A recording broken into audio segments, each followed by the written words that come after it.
भक्तजनों, माताओं, बहनों, सादर जय श्री कृष्ण। हमारे YouTube चैनल में आप सभी का बहुत बहुत स्वागत है। आज हम आप सभी को कार्तिक मास के कृष्ण पक्ष की रमा एकादशी, रंभा एकादशी की व्रत कथा सुनाने जा रहे हैं। आप सभी से अनुरोध है कि इस ज्ञानवर्धक वीडियो को अंत तक देखिएगा और देखने के बाद अधिक से अधिक लोगों को शेयर भी करिएगा। व्रत कथा को कभी भी बीच में अधूरा नहीं छोड़ना चाहिए, कथा को पूरी सुनना चाहिए, क्योंकि व्रत कथा जब हम श्रवण करते हैं उससे भी हमें एकादशी व्रत का पूरा पुण्य प्राप्त होता है। यदि आपके शरीर में कोई कष्ट है, रोग है, पीड़ा है, आप व्रत नहीं कर पाते हैं, ऐसी परिस्थिति में यदि आप एकादशी का व्रत रखेंगे तो भी आपको एकादशी का संपूर्ण पुण्य लाभ प्राप्त होगा। लेकिन बहुत ज्यादा परेशानी या कष्टदायक या पीड़ा है आपके शरीर में और आप व्रत नहीं धारण कर पाते हैं, व्रत नहीं रख पाते हैं, तो ऐसी परिस्थिति में व्रत कथा का श्रवण करने से भी आपको एकादशी व्रत का पूरा पुण्य प्राप्त होगा। तो हम आपको आज रमा एकादशी, रंभा एकादशी की व्रत कथा सुनाएंगे। तो सबसे पहले हम आपको बता दें कि एकादशी का व्रत किस विधि से करना चाहिए और इस व्रत का पारणा कब करना चाहिए तथा एकादशी के दिन कौन कौन से महत्वपूर्ण नियमों का पालन करना चाहिए। कार्तिक मास के कृष्ण पक्ष की रंभा एकादशी तिथि का आरंभ 8 नवंबर 2023 बुधवार की सुबह 8:24 से लेकर के 9 नवंबर 2023 गुरुवार की सुबह 10:42 तक रहेगी। उदया तिथि के अनुसार द्वादशी युक्त हरिवासर जो शुद्ध एकादशी रहेगी वो 9 नवंबर 2023 गुरुवार के दिन ही रहेगी। इसी दिन सभी को ब्रह्म मुहूर्त से यानी 9 नवंबर के ब्रह्म मुहूर्त सुबह 4 बजे से व्रत उनका आरंभ हो जाएगा, जो कि 10 नवंबर के सूर्योदय तक व्रत जारी रहेगा।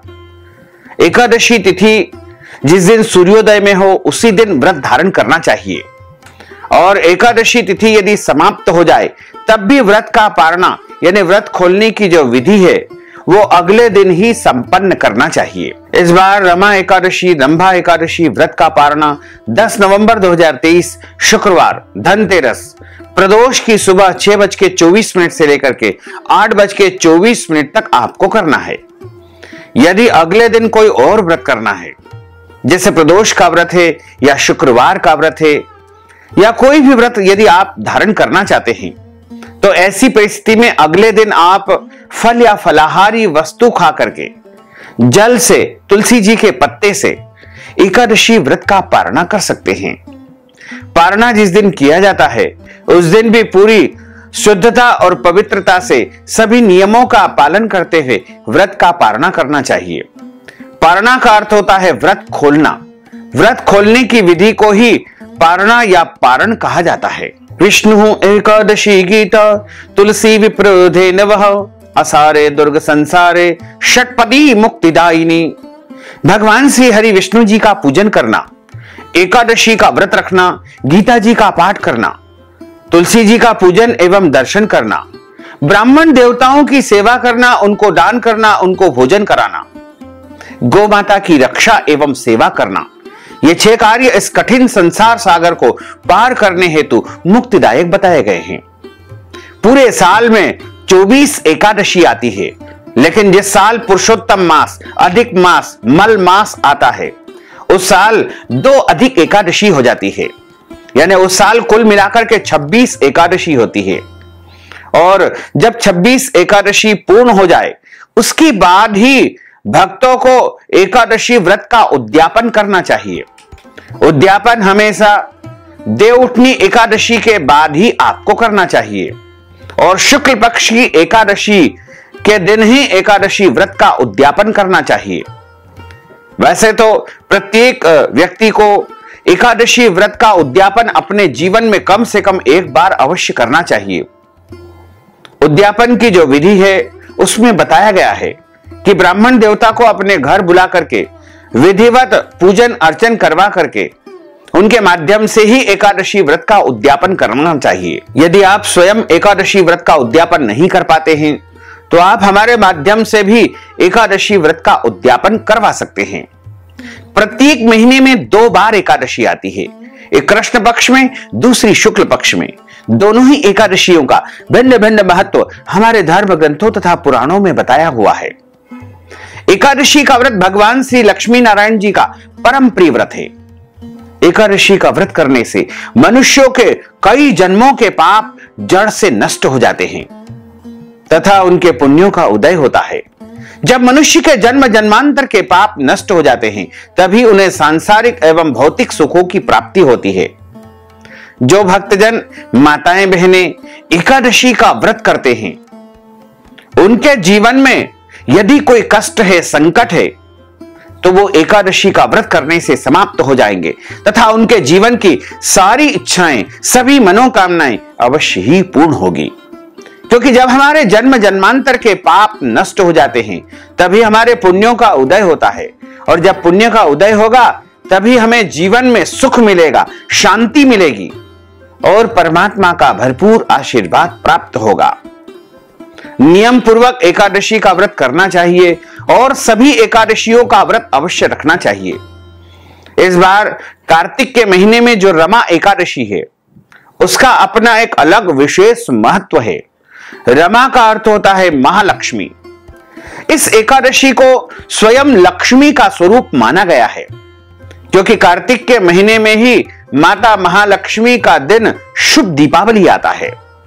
ऐसे में दीपावली के ठीक 2 दिन पहले जो एकादशी आती है, वो अपने आप में बड़ी एकादशी, पुण्यदायक एकादशी, धन वृद्धि कारक एकादशी मानी गई है। यदि आपके जीवन में बहुत आर्थिक संकट है, पैसों की समस्याएं हैं, तो आपको इस एकादशी के दिन व्रत रख करके भगवान लक्ष्मी नारायण से प्रार्थना करनी चाहिए। क्योंकि एकादशी के दिन जो भक्त भगवान से जो भी मांगता है, उसकी समस्त इच्छाओं को, मनोकामनाओं को भगवान लक्ष्मी नारायण अवश्य ही पूर्ण कर देते हैं। और कार्तिक के महीने में तो एकादशी की क्या बात है। एकादशी का जो व्रत है, वो अपने आप में ही सबसे बड़ा व्रत है। और कार्तिक का जो महीना है, वो सभी महीनों में बड़ा महीना माना गया है और भगवान नारायण का स्वरूप है। और दीपावली के पहले जब एकादशी आ रही है, तो अपने आप में ही बहुत ही महत्वपूर्ण एकादशी हो जाती है। इस बार वैसे भी गुरुवार के दिन एकादशी है। गुरुवार का दिन भगवान लक्ष्मी नारायण का दिन होता है। कई माता बहनें एकादशी का व्रत पहली बार शुरू करने जा रहे हैं। उनको इस एकादशी के दिन व्रत अवश्य शुरू कर देना चाहिए। बिना किसी संकोच के, बिना किसी भ्रम के इस एकादशी के दिन उनको व्रत अवश्य शुरू कर देना चाहिए। क्योंकि इस बार गुरुवार के दिन एकादशी है और गुरुवार का दिन भगवान नारायण का दिन है। तो यदि आप गुरुवार का व्रत करते हैं, तो उस दिन आप जो पूजा पाठ करते हैं वो करते रहें, लेकिन अन्न का सेवन बिल्कुल न करें।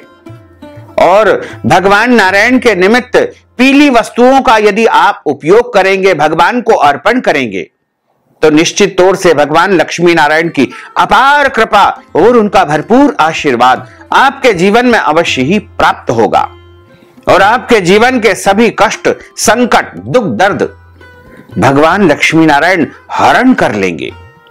जो भक्तजन माताएं बहनें एकादशी का व्रत करते हैं, उनको दशमी तिथि से लेकर के द्वादशी तक कुछ महत्वपूर्ण नियमों का पालन अनिवार्य रूप से करना चाहिए।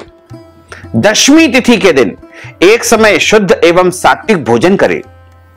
दशमी के दिन चावल नहीं खाना चाहिए। इस दिन शहद नहीं खाना चाहिए। पंचामृत के रूप में यदि शहद का उपयोग करते हैं तो उसका कोई दोष नहीं है, लेकिन वैसे सामान्य तौर पे सीधे सीधे शहद का सेवन नहीं करना चाहिए। लहसुन, प्याज, मांस, मदिरा, मसूर की दाल, कटहल की सब्जी का भी इस दिन उपयोग नहीं करना चाहिए। तथा दशमी के दिन पराय अन्न अर्थात दूसरे के घर का भोजन नहीं करना चाहिए। यदि किसी कारणवश दूसरे के घर का भोजन करना पड़े, तो उसके निमित्त दान पुण्य यदि आप कर देंगे, तो आपको दूसरे के घर का भोजन यानी पराय अन्न का दोष नहीं लगेगा। तथा दशमी के दिन ब्रह्मचर्य व्रत का पालन करना चाहिए। एकादशी के दिन सुबह जल्दी उठे, ब्रह्म मुहूर्त में 4 बजे से लेकर के 6 बजे के बीच में उठ करके स्नान कर लेवे और स्नान करने के बाद नित्य का पूजन अर्चन कर लेवे। पूजन अर्चन करने के बाद में आप एकादशी व्रत का संकल्प धारण करें। सुबह 4 बजे से लेकर के 6 बजे के बीच में आपको सूर्योदय के पहले पहले एकादशी व्रत का संकल्प धारण कर लेना चाहिए। पद्म पुराण के उत्तरखंड के अध्याय 64 में श्लोक नंबर 34 में लिखा हुआ है कि एकादश्याम निराहार स्थित्वाहं परेहनि भोक्ष्यामि पुंडरीकाक्ष शरणम में भवाच्युत। हे कमल नयन भगवान अच्युत, मैं एकादशी के दिन निराहार रह करके दूसरे दिन ही भोजन करूंगा। एकादशी व्रत का जो संकल्प है वो प्रत्येक मनुष्य को धारण करना चाहिए।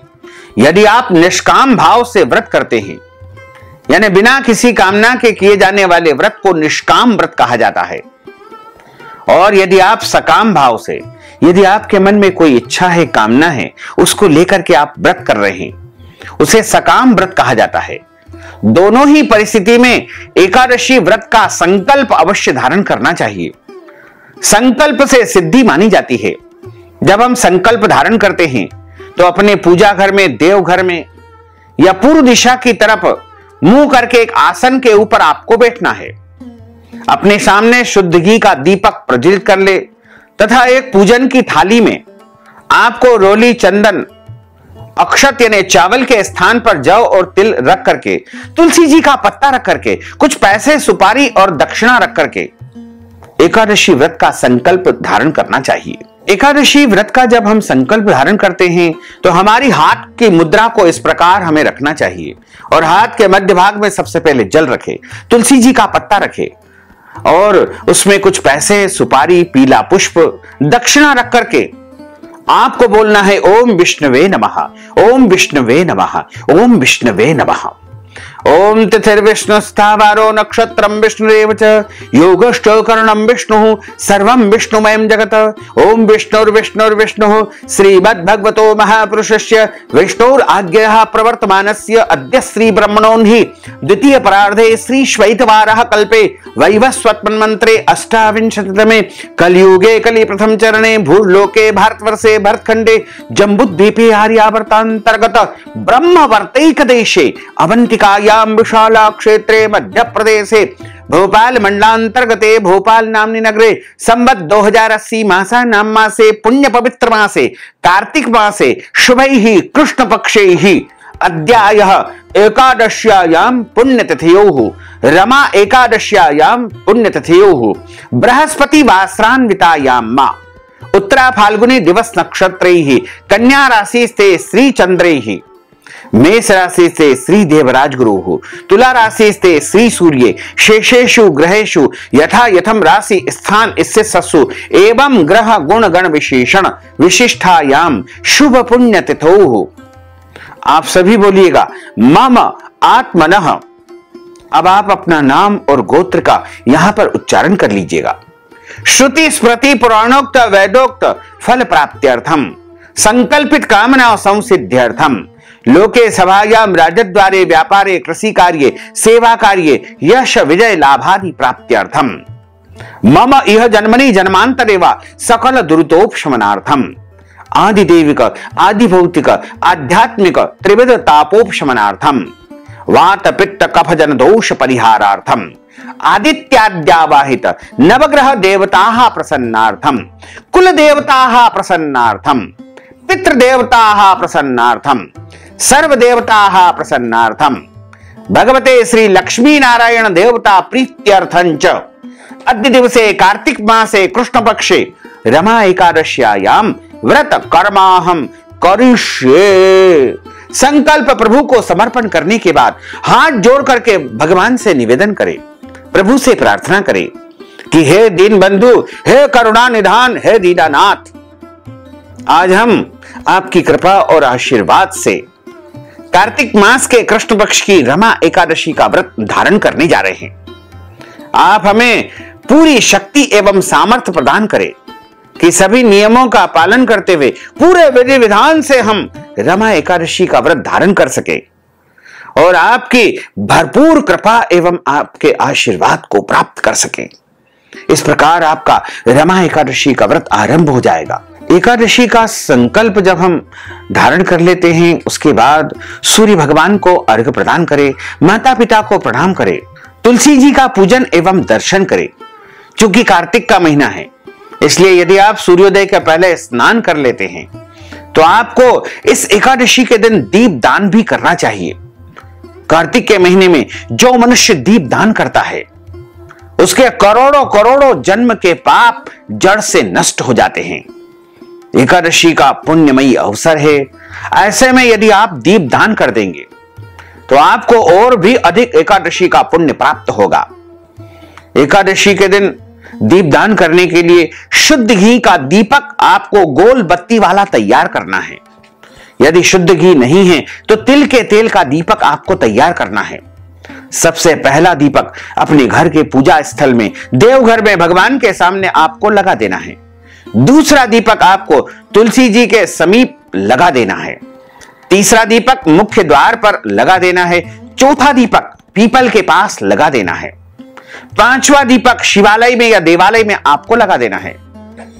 और उसके बाद यदि संभव हो तो किसी भी पवित्र तीर्थ में, जैसे नदी के किनारे पर, जलाशय के किनारे पर, कुआं बावड़ी के किनारे पर, या फिर खुले आकाश में या पर्वत पर दीपदान आपको करना चाहिए। दीपदान का अर्थ होता है कि दीपक प्रज्वलित करके उसके आसपास जल घुमाने की विधि को दीपदान कहा जाता है।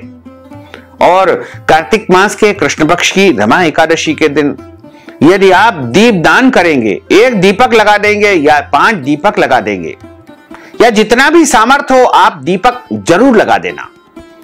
दीपक का दान करने से आपके जीवन में जो भी अंधियारा होगा, जो भी दरिद्रता होगी, गरीबी होगी, वो जड़ से नष्ट हो जाएगी और निश्चय ही आपके पुण्यों का उदय होगा। एकादशी के दिन गौ माता का पूजन अर्चन करना चाहिए। गौ माता को यदि संभव हो तो फल या फलाहारी वस्तु ही खिलाएं। वैसे गौ माता को यदि आप अन्न भी खिला सकते हैं तो कोई दोष नहीं लगेगा, लेकिन कोशिश करें कि आप गौ माता को इस दिन फलाहारी वस्तु ही खिलाएं। इस दिन किसी को भी अन्न का सेवन नहीं करना चाहिए। अन्न का मतलब होता है दाल, चावल, रोटी, सब्जी या जो भी भोजन पदार्थ होते हैं उन्हें अन्न कहा जाता है। इस दिन केवल फलाहार करना चाहिए। सर्वोत्तम फलाहार गाय का दूध एवं फल माने गए हैं। वैसे ड्राई फ्रूट्स, मखाना इत्यादि भी फलाहार के रूप में आप उपयोग कर सकते हैं। मखाना यदि आप चाहें तो नमकीन तैयार कर ले। मीठे नमकीन जो भी आपको रुचिकर लगे वो आप मखाने तैयार कर ले। अन्य सभी जो सूखा मेवा होते हैं, ड्राई फ्रूट्स होते हैं, वो फलाहार के रूप में आप उपयोग कर सकते हैं। चाय, कॉफी, दूध आप ले सकते हैं, कोई दोष नहीं लगेगा। लेकिन एकादशी के दिन कट्ठा या पान का सेवन नहीं करना चाहिए, इससे व्रत भंग माना जाता है। एकादशी के दिन आपको अपने घर में भोजन के रूप में या पूजन के रूप में चावल का उपयोग बिल्कुल नहीं करना चाहिए। और एकादशी के दिन अपने घर में, किचन में, रसोई घर में किसी भी प्रकार के अभक्ष भक्षण का प्रयोग भी नहीं करना चाहिए। एकादशी के दिन आप शुद्ध और पवित्र फलाहार तैयार करके सर्वप्रथम भगवान को भोग लगाएं, क्योंकि बिना समर्पण किए, बिना प्रभु को भोग लगाएं, भक्त को, वैष्णव को प्रसाद ग्रहण नहीं करना चाहिए। असमर्पित वस्तु का कभी भी उपयोग नहीं करना चाहिए। एकादशी के दिन क्रोध नहीं करे, लड़ाई झगड़ा एवं वाद विवाद बिल्कुल न करे। ब्रह्मचर्य व्रत का पालन करना चाहिए। दाढ़ी कटिंग या शेविंग नहीं करवाना चाहिए। हाँ, एक और बात आवश्यक रूप से आपको बता दें कि यदि आपके घर परिवार में जन्म या मृत्यु का सूतक लगा हुआ हो तो आपको इस दौरान भगवान का स्पर्श और पूजन नहीं करना चाहिए, लेकिन एकादशी का व्रत अवश्य रखना चाहिए। लेकिन यदि आपको मृत्यु के निमित्त क्षौर कर्म करवाना हो, कटिंग करवाना हो, मुंडन करवाना हो, दाढ़ी कटवाना हो तो कोई दोष नहीं लगेगा, क्योंकि मृत्यु के 10वें दिन मुंडन कार्य किया जाता है। ऐसे में उस दिन के लिए आपका कोई दोष नहीं माना जाएगा। जो माताएं बहनें मासिक धर्म या पीरियड की अवस्था में रहती है, ऐसी परिस्थिति में भी उनको व्रत अवश्य करना चाहिए, लेकिन भगवान का पूजन अर्चन नहीं करना चाहिए। एकादशी के दिन किसी का भी अपमान या अनादर बिल्कुल न करें। प्रत्येक जीव में, प्रत्येक प्राणी में ईश्वर का वास बताया गया है। ईश्वर अंश जीव अविनाशी। और जितना हो सके भगवान का नाम संकीर्तन करे, भजन करे, कीर्तन करे। कलयुग केवल नाम आधारा, सुमर सुमर नर उतर ही पारा। कलयुग में केवल नाम का ही एक आधार है। यदि आप भगवान का भजन करते हैं, कीर्तन करते हैं, भगवान की महिमाओं का श्रवण करते हैं, कथा को सुनते हैं, तो निश्चय ही आपको प्रभु की भक्ति अवश्य ही प्राप्त होगी। एकादशी के दिन में सोना नहीं चाहिए। यदि किसी कारणवश नींद लग जाती है दिन में, तो स्नान करके ही आपको शाम का पूजन अर्चन करना चाहिए। पेड़ पौधों को काटना या छांटना नहीं चाहिए। और इस दिन कोई भी गलत कर्म, अनैतिक कर्म, पाप कर्म बिल्कुल नहीं करना चाहिए। कायिक, वाचिक और मानसिक 3 प्रकार के पाप हमारे शास्त्रों में बताए गए हैं। कायिक का अर्थ होता है काया यानी शरीर के द्वारा जो गलती हो जाती है, पाप हो जाते हैं, उन्हें कायिक पाप कहा जाता है। और वाचिक का अर्थ होता है वाणी के द्वारा जब हम गलत शब्द किसी को बोलते हैं, उसे वाचिक पाप कहा जाता है। और मानसिक का अर्थ होता है मन में गलत विचार उत्पन्न होते हैं, गलत अवधारणा यदि हमारे मन में उत्पन्न होती है, उसे मानसिक पाप कहा जाता है। एकादशी की रात्रि में जागरण करना चाहिए। अधिक से अधिक भगवान का भजन तथा कीर्तन करना चाहिए। और एकादशी के दिन आप एक चौकी के ऊपर पीला कपड़ा बिछा करके प्रभु की मूर्ति या चित्र या उनके विग्रह की या शालिग्राम जी की, लड्डू गोपाल जी की स्थापना करके, कलश की स्थापना करके, गेहूं रख करके उसके ऊपर तांबे या मिट्टी का कलश रख दे, आम के पत्ते रख करके, नारियल रख करके और एक रक्षा सूत्र या मोली उससे बांध करके भगवान गौरी गणेश का, कलश का और नारायण भगवान का विशेष पूजन अर्चन करें। यदि किसी कारणवश विशेष पूजा अर्चना नहीं कर पाते हैं, आप यात्रा में हैं, कहीं बाहर गए हुए हैं या घर में अशुद्धि की स्थिति है, तो ऐसे में यदि आप मानसिक रूप से भी भगवान का स्मरण कर लेंगे, उनकी पूजा कर लेंगे, उनका नाम स्मरण कर लेंगे, तो भी आपको पूजा का ही पुण्य प्राप्त होगा। क्योंकि हमारे शास्त्रों में मानसिक पूजा का भी बहुत अधिक महत्व माना गया है। मानसिक पूजा का मतलब होता है मन में यदि हम पूजा का स्मरण कर लेते हैं तो उसे मानसिक पूजा भी कहा जाता है। यदि आप यात्रा में हैं और यदि आप पूजन नहीं कर पाते हैं, व्रत पारणा की विधि सही से संपन्न नहीं कर पाते हैं, तो आप आंख बंद करके प्रभु का ध्यान करते हुए यदि मानसिक रूप से भी पूजन अर्चन कर लेंगे, व्रत पारणा की विधि यदि मन से विचार कर लेंगे, तो भी आपको एकादशी का पूरा पूरा पुण्य प्राप्त हो सकेगा। और पूजा अर्चना करने के बाद ब्राह्मण देवता के मुख से ही एकादशी व्रत कथा आपको श्रवण करना चाहिए।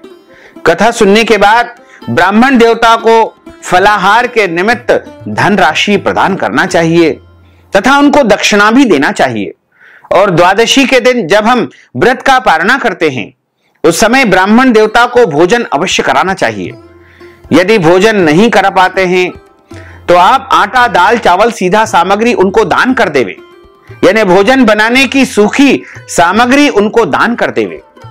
यदि सामग्री भी दान नहीं कर पाते हैं तो उसके निमित्त ब्राह्मण देवता को नगद राशि भी यदि आप प्रदान कर देंगे तो आपको एकादशी व्रत का पूरा पूरा पुण्य प्राप्त होगा।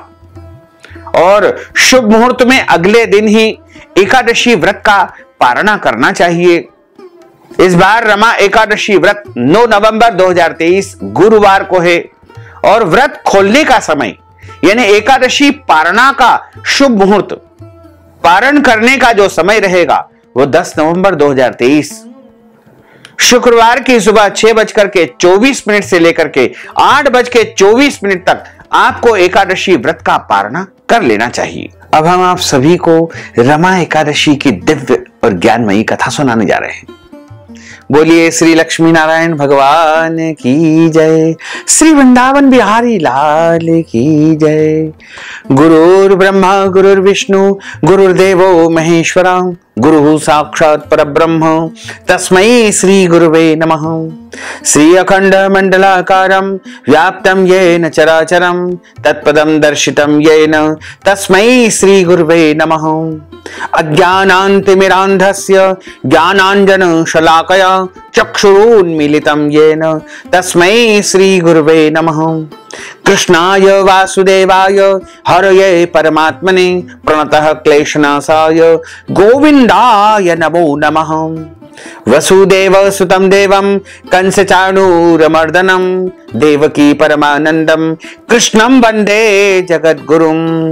सच्चिदानंद रूपाय विश्वोत्पत्त्यादिहेतवे तापत्रय विनाशाय श्रीकृष्णाय वयं नुमः। यं प्रव्रजन्तमनुपेतमपेत कृत्यं द्वैपायनो विरह कातर आजुहाव। पुत्रेति तन्मयतया तरवोऽभिनेदुस्तं सर्वभूतहृदयं मुनिमानतोऽस्मि।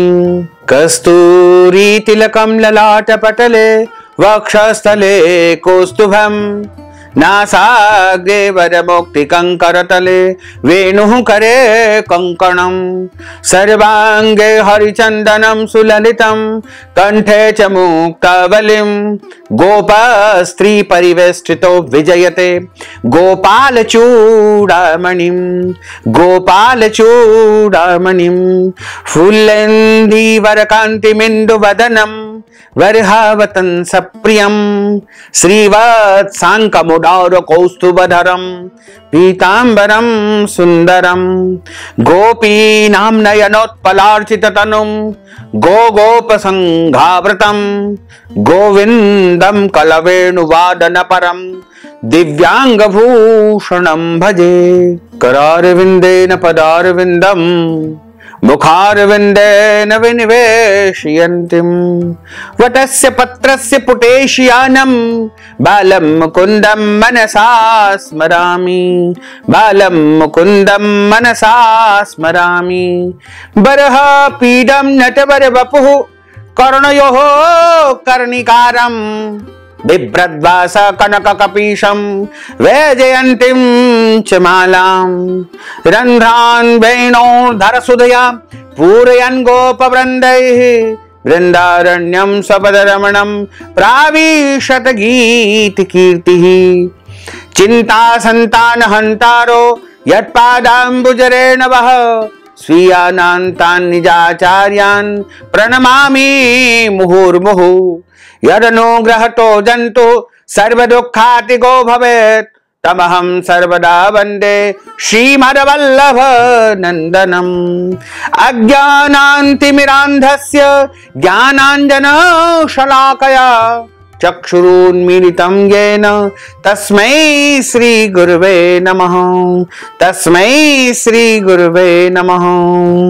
जय जय श्री राधारमण जय जय नवल किशोर जय गोपी चित चोर प्रभु जय जय माखन चोर। मात मेरी श्री राधिका पिता मेरे घनश्याम, इन दोनों के चरणन में मेरा बारंबार प्रणाम। मोहिनी मूरत श्याम की वो मन रहे समाय, जो मेहंदी के पात में लाली रही समाय।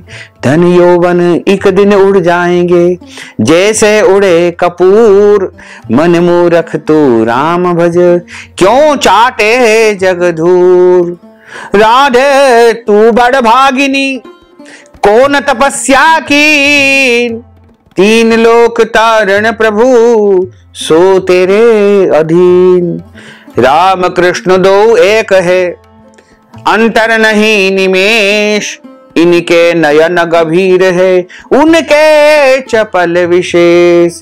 बोलिए श्री लक्ष्मी नारायण भगवान की जय, श्री वृंदावन बिहारी लाल की जय, श्री द्वारकाधीश भगवान की जय, श्री गोवर्धन नाथ भगवान की जय, श्री गिरिराज धरण की जय, श्री बाल कृष्ण लाल की जय, श्री श्याम सुंदर यमुने महारानी की जय, जगत गुरु श्री वल्लभाधीश की जय, श्री गुसाई जी परम दयाल की जय, श्री गुरुदेव की जय, लाडले लाल की जय, आज के आनंद की जय। एक समय की बात है, नैमिषारण्य क्षेत्र में शौनकादि 88,000 ऋषि बैठे हैं तथा सूत जी महाराज उनके सामने बैठ करके उन्हें अनेकों अनेक पुराणों की कथाओं का श्रवण करवा रहे हैं। शौनकादिक ऋषि में से एक ऋषि सूत जी महाराज को प्रणाम करके उनसे प्रश्न करते हैं कि हे ऋषिवर, आज हम आपके श्री मुखारविंद से कार्तिक मास के कृष्ण पक्ष की एकादशी व्रत कथा का श्रवण करना चाह रहे हैं। आप हमें इस व्रत की संपूर्ण कथा का श्रवण करवाइए। तब सूत जी महाराज कहते हैं कि यही प्रश्न एक बार राजा युधिष्ठिर ने भगवान श्री कृष्ण को प्रणाम करके उनसे किया था। धर्मराज युधिष्ठिर कहने लगे कि हे भगवान, कार्तिक मास के कृष्ण पक्ष की एकादशी का क्या नाम है? इस व्रत की विधि क्या है? इस व्रत को करने का क्या फल प्राप्त होता है? आप कृपा करके मुझे विस्तार पूर्वक इसका महत्व एवं कथा सुनाइए। भगवान श्री कृष्ण बोले कि कार्तिक मास के कृष्ण पक्ष की एकादशी का नाम रमा एकादशी है। इस एकादशी को रंभा एकादशी के नाम से भी जाना जाता है। यह एकादशी बड़े बड़े पापों को जड़ से नष्ट करने वाली एकादशी है। इसका महात्म्य एवं व्रत की विधि एवं संपूर्ण कथा मैं आज तुमको सुनाने जा रहा हूं, पूरे ध्यान से सुनो। भगवान श्री कृष्ण कहते हैं कि हे राजन, प्राचीन काल में मुचकुंद नाम का एक राजा था। उसकी इंद्र के साथ मित्रता थी और साथ ही यम, कुबेर, वरुण और विभीषण भी उसके मित्र थे। यह राजा बड़ा धर्मात्मा, भगवान श्री हरि विष्णु का भक्त और न्याय के साथ अपना राज्य किया करता था तथा अपनी प्रजा का पालन पुत्रवत किया करता था। किसी भी प्रकार से उसके राज्य में कोई कमी नहीं थी। चारों ओर हरियाली थी, खुशहाली थी। उस राजा की एक कन्या थी। उस कन्या का नाम था चंद्रभागा। उस कन्या का विवाह चंद्रसेन के पुत्र शोभन के साथ संपन्न कर दिया। विवाह संस्कार संपन्न करने के बाद एक समय उसका जमाई शोभन अपने ससुराल में आया। आता देख करके राजा ने उनका आओ भगत किया, स्वागत किया, सत्कार किया। उन्हीं दिनों जल्दी ही पुण्यदायिनी एकादशी रमा एकादशी आने वाली थी। जब व्रत का दिन समीप आ गया तो चंद्रभागा के मन में अत्यंत विचार उत्पन्न हुआ कि मेरे पति अत्यंत दुर्बल है, बहुत ही कमजोर है और मेरे पिता की आज्ञा अति कठोर है। दशमी तिथि के दिन राजा ने पूरे नगर में, पूरे राज्य में ढोल बजवा करके यह घोषणा करवा दी कि एकादशी के दिन कोई भी अन्न का सेवन नहीं करेगा, कोई भी भोजन नहीं करेगा। ढोल की घोषणा सुनते ही शोभन को अत्यंत चिंता हुई और अपनी पत्नी से कहने लगा कि हे प्रिय, अब मुझे क्या करना चाहिए? मैं किसी प्रकार से भूख सहन नहीं कर पाऊंगा। ऐसा कोई उपाय बताइए कि जिससे मेरे प्राण बच जाए, अन्यथा भूख के मारे मेरे प्राण निकल जाएंगे, मेरी मृत्यु हो जाएगी। वैसे भी तुम देख रही हो कि मेरे शरीर की जो क्षमता है बहुत ही कमजोर है। मैं बहुत ही दुबला पतला हूं और भूख के मारे तो मेरे प्राण पखेड़ू उड़ जाएंगे। चंद्रभागा कहने लगी कि हे स्वामी, मेरे पिता के राज में एकादशी के दिन कोई भी भोजन नहीं करता है। इंसान तो क्या, हाथी, घोड़ा, ऊंट, बिल्ली, गोमाता आदि भी तृण, अन्न, जल आदि ग्रहण नहीं कर पाते हैं। फिर मनुष्य का तो कहना ही क्या है। यदि आप भोजन करना चाहते हैं तो किसी दूसरे स्थान पर चले जाइए, क्योंकि यदि आप यहां रहना चाहते हो तो आपको एकादशी का व्रत करना पड़ेगा। ऐसा सुनकर के शोभन कहने लगा कि हे प्रिय, मैं एकादशी का व्रत अवश्य करूंगा। अब जो मेरे भाग्य में होगा वह देखा जाएगा। अब किसी प्रकार की कोई चिंता मुझे नहीं है।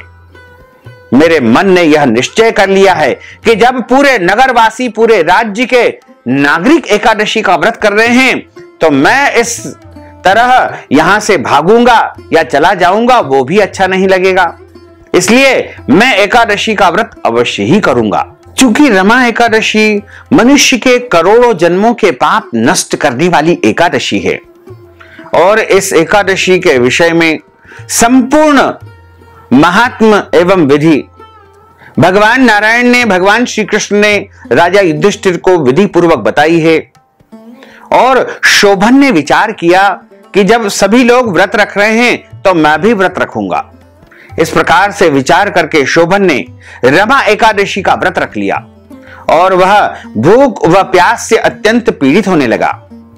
जब सूर्य नारायण अस्त हो गए और रात्रि को जागरण का समय आया तो वैष्णवों को अत्यंत हर्ष देने वाला था, परंतु शोभन के लिए वह समय अत्यंत दुखदायी हुआ। प्रातः काल होते ही, अगली सुबह होते ही शोभन की मृत्यु हो गई, उसके प्राण निकल गए।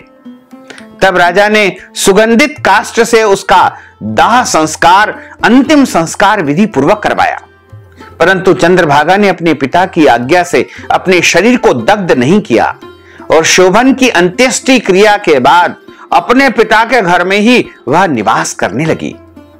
रमा एकादशी व्रत करने के प्रभाव से शोभन को मद्राचल पर्वत पर धन धान्य से युक्त तथा शत्रुओं से रहित एक सुंदर देवपुर सुंदर नगर प्राप्त हुआ। वह नगर अत्यंत बहुत ही रत्न व वैदुर्य मणि जटित स्वर्ण के खंभों पर निर्मित अनेक प्रकार की स्फटिक मणियों से सुशोभित भवन में बहुमूल्य वस्त्र आभूषण तथा छत्र व चवर से विभूषित था। गंधर्व और अप्सराओं से युक्त सिंहासन पर आरूढ़ ऐसा शोभायमान वह शोभन हो रहा था मानो दूसरा इंद्र हो, क्योंकि रमा एकादशी का व्रत का जो पुण्य प्रताप उसे प्राप्त हुआ, उस पुण्य प्रताप के कारण ही उसे परम वैभव एवं सुंदर राज्य की प्राप्ति हुई। अब शोभन अपने सुंदर नगर में निवास कर रहा था, सभी प्रकार के सुखों को भोग रहा था। एक समय की बात है कि मुचकुंद नगर में रहने वाले एक सोम सर्वा नामक ब्राह्मण तीर्थ यात्रा करते हुए, भ्रमण करते हुए, घूमते घूमते उधर जा निकले जहां पर शोभन का राज्य था, शोभन का महल था। उन ब्राह्मण ने शोभन को पहचान लिया कि यह तो हमारे राज्य के जो राजा हैं उनके जमाई है शोभन। शोभन के निकट जाकर के वो खड़े हो गए। शोभन ने भी उनको पहचान लिया और अपने आसन से उठ करके उनको पास में बिठाया तथा उनका सम्मान किया, आदर किया, सत्कार किया, उन्हें प्रणाम किया और उनसे पूछा कि आपके नगर में, आपके राज्य में सभी कुशल पूर्वक है। ब्राह्मण ने कहा कि राजा मुचकुंद और आपकी पत्नी कुशल से हैं। नगर में भी सभी लोग कुशलता पूर्वक हैं, परंतु हे राजन, हमें आश्चर्य हो रहा है कि आप अपना वृत्तांत कहिए कि आपको ऐसा सुंदर नगर जो मैंने कभी भी देखा नहीं है, इसके बारे में कभी भी सुना नहीं है, वो आपको कैसे प्राप्त हो गया? ऐसा सुंदर और दिव्य भवन आपको कैसे मिला? आपको ये सब वैभव, धन, दौलत, संपत्ति कैसे प्राप्त हुई? तब शोभन बोला कि कार्तिक मास के कृष्ण पक्ष की रमा एकादशी का व्रत करने से मुझे यह सुंदर नगर प्राप्त हुआ है, परंतु यह अस्थिर है, यह स्थिर हो जाए ऐसा उपाय कीजिए। ब्राह्मण कहने लगे कि हे राजन, यह स्थिर क्यों नहीं है और कैसे स्थिर हो सकता है, आप बताइए, फिर मैं अवश्यमेव इस उपाय को करने का प्रयास करूंगा। आप मेरी बात को झूठ मत समझिए। शोभन ने कहा कि मैंने इस व्रत को श्रद्धा रहित होकर के किया है, अतः यह सब कुछ अस्थिर है। यदि आप मुचकुंद की कन्या चंद्रभागा को यह सब वृत्तांत कहे तो यह स्थिर हो सकता है, क्योंकि वह तो अपने जन्म से लेकर के अभी तक लगातार एकादशी का व्रत धारण कर रही है और उसके पुण्य प्रताप से ही यह मेरा नगर स्थिर हो सकता है। ऐसा सुनकर के उस श्रेष्ठ ब्राह्मण ने अपने नगर में लौट करके चंद्रभागा से सारा वृत्तांत कहा। ब्राह्मण के वचन को सुनकर के चंद्रभागा बड़ी खुश हो गई। प्रसन्नता से ब्राह्मण से कहने लगी कि हे ब्राह्मण, यह सब बातें आपने प्रत्यक्ष देखी है या स्वप्न की बातें आप कह रहे हैं? ब्राह्मण कहने लगे कि हे पुत्री, मैंने महावन में तुम्हारे पति को प्रत्यक्ष देखा है, साथ ही किसी से विजय न होने वाला ऐसा देवताओं के नगर के समान उनका नगर भी मैंने स्वयं जाकर के देखा है।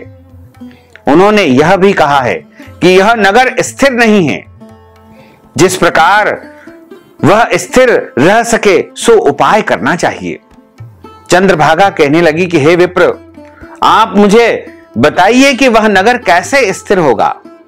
तब ब्राह्मण कहने लगे कि चंद्रभागा, तुमने बचपन से लेकर के अभी तक एकादशी का व्रत किया है और तुम्हारे जो पुण्य हैं वो पुण्य ही उस नगर को स्थिर कर सकते हैं। तब चंद्रभागा कहने लगी कि आप मुझे उस नगर पर ले चलिए, उस स्थान पर ले चलिए। मुझे अपने पतिदेव के दर्शन की तीव्र लालसा है, तीव्र इच्छा है। मैं अपने किए हुए एकादशी के समस्त पुण्यों को उस नगर को प्रदान करूंगी, जिससे वह स्थिर हो जाएगा। आप ऐसा कार्य कीजिए जिससे उनका हमारा संयोग हो जाए, हमारा मिलन हो जाए, क्योंकि वियोगी को मिलाना भी एक प्रकार का पुण्य होता है। सोम शर्मा यह बात सुनकर के चंद्रभागा को लेकर के मद्राचल पर्वत के समीप वामदेव ऋषि के आश्रम पर गए। वामदेव जी ने सारी बात सुनकर के वेद मंत्रों के उच्चारण से चंद्रभागा का अभिषेक कर दिया, जल का प्रोक्षण कर दिया। तब ऋषि के मंत्र के प्रभाव और एकादशी व्रत के पुण्य प्रताप से चंद्रभागा का शरीर दिव्य हो गया और वह सुंदर यौवन रूप में प्राप्त हो गई। इसके बाद बड़ी प्रसन्नता के साथ अपने पति के निकट पहुंच गई।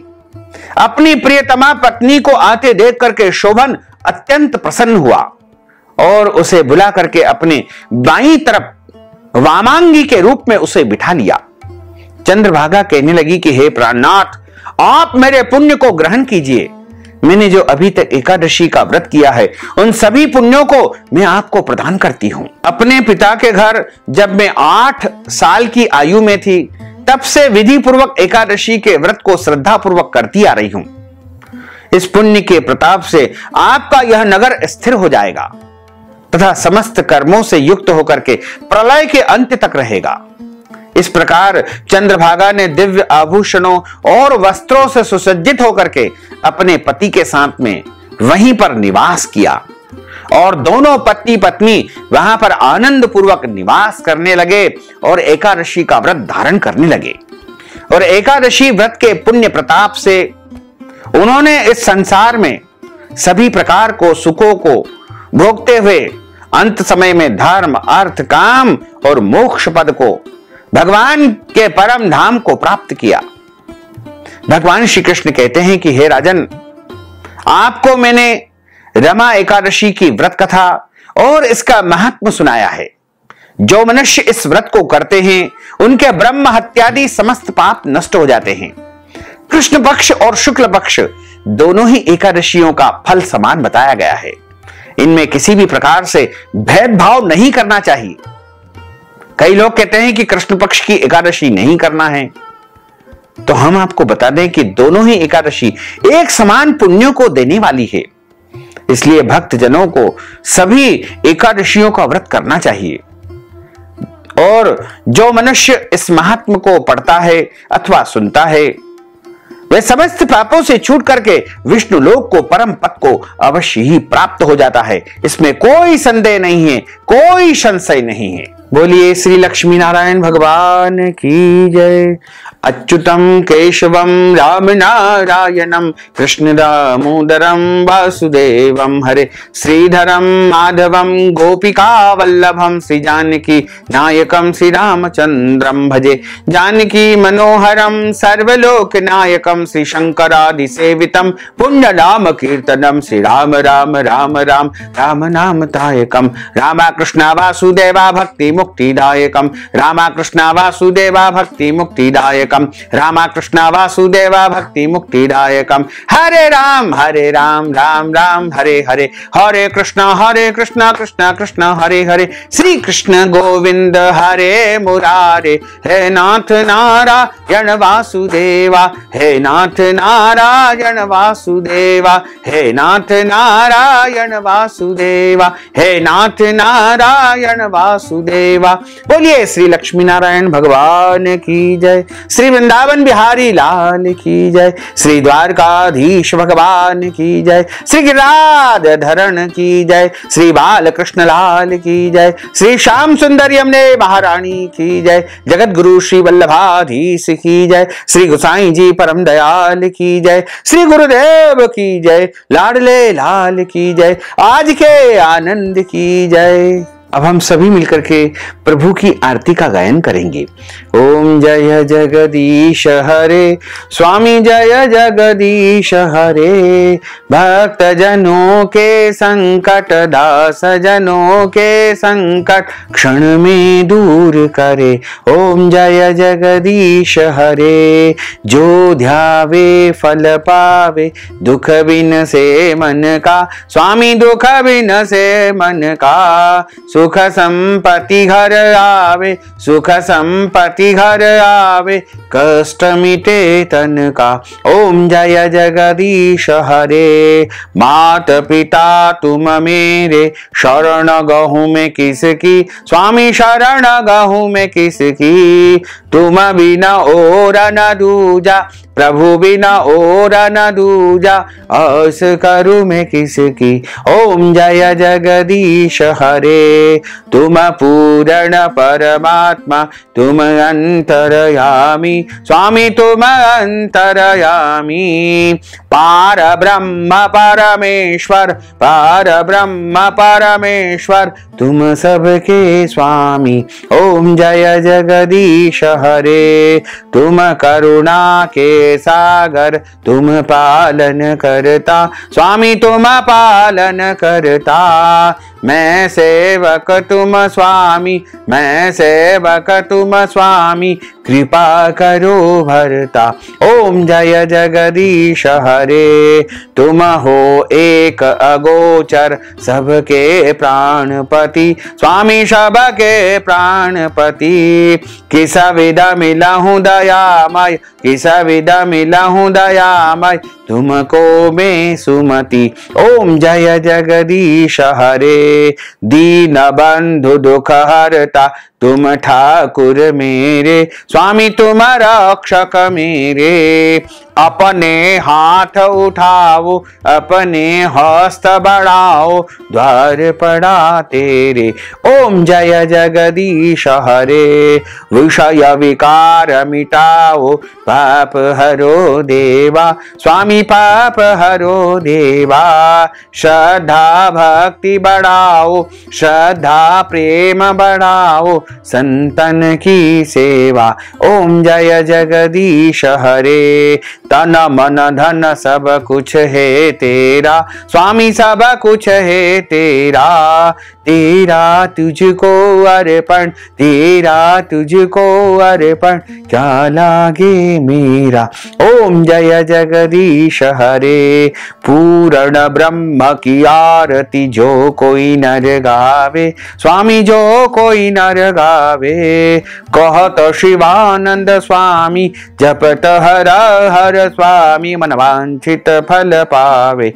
ओम जय जगदीश हरे, जय जगदीश हरे, स्वामी जय जगदीश हरे, प्रभु जय जगदीश हरे, मोहन जय जगदीश हरे, भक्त जनों के संकट, दास जनों के संकट, बंसी वाला दूर करे। ओम जय जगदीश हरे, कर्पूर गौरम करुणावतारम, संसार सारम भुजगेन्द्रहारम, सदा वसंतम हृदयारविंदे, भवम भवानी सहितम नमामि। मंदारमालांकुलितालकाये, कपालमालांकितशेखराये, दिव्यांबरायै च दिगंबरायै, नमः शिवायै च नमः शिवायै। आरार्तिक्यं समर्पयामि, नमो नमः। अब हम सभी प्रभु को मंत्र पुष्पांजलि समर्पित करेंगे। हरि ओम यज्ञेन यज्ञमय जंत देवास्तानि धर्माणि प्रथमान्यासन्न तेह न कम महिमानः सचंत्र यत्र पूर्वे साध्याः सन्ति देवाः। ओम राजाधिराजाय प्रसय्यसाहिने नमो वयं वै श्रवणाय कुर्महे समे कामान काम कामाय मह्यं कामेश्वरो वै श्रवणो दधातु कुबेराय वै श्रवणाय महाराजाय नमः। ओम स्वस्ति साम्राज्यं भोज्यं स्वराज्यं वैराज्यं पारमेष्टं राज्यं महाराजमाधिपत्यमय्यं समन्त पर्यायै स्यात् सार्वभौमः सर्वायुष अंतार्धा परार्धा पृथिव्यै समुद्र पर्यन्ताय एकराडिति तदप्येष श्लोकोऽभिहितो मरुतः परिवेष्टारो मरुतस्यावसान ग्रहे अविक्षितस्य काम प्रेर्विश्वे देवा सभासदेति। ओम विश्वा तच्चक्षुरुत विश्वतो मुखो विश्वतो बाहुरुतो विश्वस्पाद संबाहुभ्यां धमति संपतत्रेर्द्यावा भूमिं जनयन् देव एकः। ओम एकदंताय विद्महे वक्रतुंडाय धीमहि तन्नो दन्तिः प्रचोदयात् आदिशक्ति च विद्महे जगन्माताय धीमहि तन्नो शक्तिः प्रचोदयात् तत्पुरुषाय विद्महे महादेवाय धीमहि तन्नो रुद्रः प्रचोदयात्। ओम क्लीं कृष्णाय विद्महे दामोदराय धीमहि तन्नो श्रीकृष्णः प्रचोदयात्। ओम नारायणाय विद्महे वासुदेवाय धीमहि तन्नो विष्णुः प्रचोदयात्। ओम महालक्ष्म्यै च विद्महे विष्णुपत्न्यै च धीमहि तन्नो लक्ष्मीः प्रचोदयात्। ओम सांगाय सपरिवाराय सायुधाय सशक्तिकाय सवाहनाय सगणाय भगवते श्री लक्ष्मी नारायणाभ्यां नमः। मंत्र पुष्पांजलिं समर्पयामि। नमो नमः। नाना सुगंध पुष्पाणि यथा कालोद्भवानि च पुष्पांजलिं मया दत्तं गृहाण परमेश्वर। मंत्र पुष्पांजलिं समर्पयामि। नमो नमः। मंत्रहीनं क्रियाहीनं भक्तिहीनं सुरेश्वर यत्पूजितं मया देव परिपूर्णं तदस्तु मे। आवाहनं न जानामि तवार्चनं पूजाञ्च न जानामि क्षम्यतां परमेश्वर क्षम्यतां परमेश्वर क्षम्यतां परमेश्वर। बोलिए श्री लक्ष्मी नारायण भगवान की जय। श्री वृंदावन बिहारी लाल की जय। गोपाल कृष्ण भगवान की जय। धर्म की जय हो, अधर्म का नाश हो, प्राणियों में सद्भावना हो, विश्व का कल्याण हो, सनातन धर्म की जय हो, गौ माता की जय हो, नगर बस्ती की जय हो, आज के आनंद की जय हो, कल के आनंद की जय हो, परसों के आनंद की जय हो, बरसों बरसों के आनंद की जय हो। नमः पार्वती पते हर हर महादेव हर। भक्तजनों, माताओं, बहनों, आप सभी से अनुरोध है कि इस ज्ञानवर्धक वीडियो को अधिक से अधिक लोगों को शेयर करिएगा, लाइक करिएगा, कमेंट करिएगा और यदि अभी तक आपने सब्सक्राइब नहीं किया है तो अभी और इसी समय सब्सक्राइब कर लीजिए ताकि इसी प्रकार के ज्ञानवर्धक वीडियो सबसे पहले आपको प्राप्त हो सके। आपको और आपके पूरे परिवार को सादर जय श्री कृष्ण। सादर धन्यवाद।